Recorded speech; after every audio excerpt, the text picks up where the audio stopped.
ధర్మపురి దేవాలయం తెలంగాణ రాష్ట్రం జగిత్యాల జిల్లాలోని గోదావరి నది ఒడ్డున ప్రాముఖ్యమైన ఆధ్యాత్మిక కేంద్రంగా నిలుస్తుంది. ఈ దేవాలయం తన ప్రశాంత వాతావరణం మరియు ఆధ్యాత్మిక ప్రాముఖ్యతతో ప్రసిద్ధి చెందింది.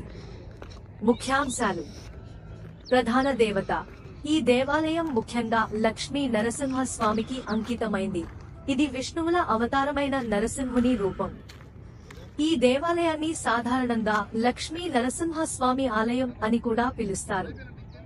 చారిత్రక ప్రాముఖ్యత: ధర్మపురి గొప్ప వారసత్వాన్ని కలిగి ఉంది మరియు ఇది పురాతన కాలం నుంచి ఒక ముఖ్య ఆధ్యాత్మిక కేంద్రంగా పరిగణించబడుతుంది. గోదావరి నది. ఈ దేవాలయం గోదావరి నది ఒడ్డున ఉండటం దీని ఆధ్యాత్మిక ఆకర్షణను మరింత పెంచుతుంది. గోదావరి హిందూ మతంలో పవిత్రమైన నదిగా పరిగణించబడుతుంది. ఉత్సవాలు: నరసింహ జయంతి మరియు పుష్కరాలు వంటి ముఖ్య ఉత్సవాలు భక్తుల్ని పెద్ద సంఖ్యలో ఆకర్షిస్తాయి.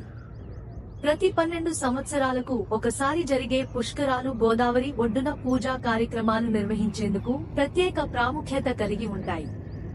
వాస్తుశైలి: ఈ ఆలయం సంప్రదాయ దక్షిణ భారతీయ శిల్పకళా శైలిని కలిగి ఉంది. ఇది పురాణ కథలను, సూక్ష్మ శిల్పాలను కలిగి ఉంటుంది.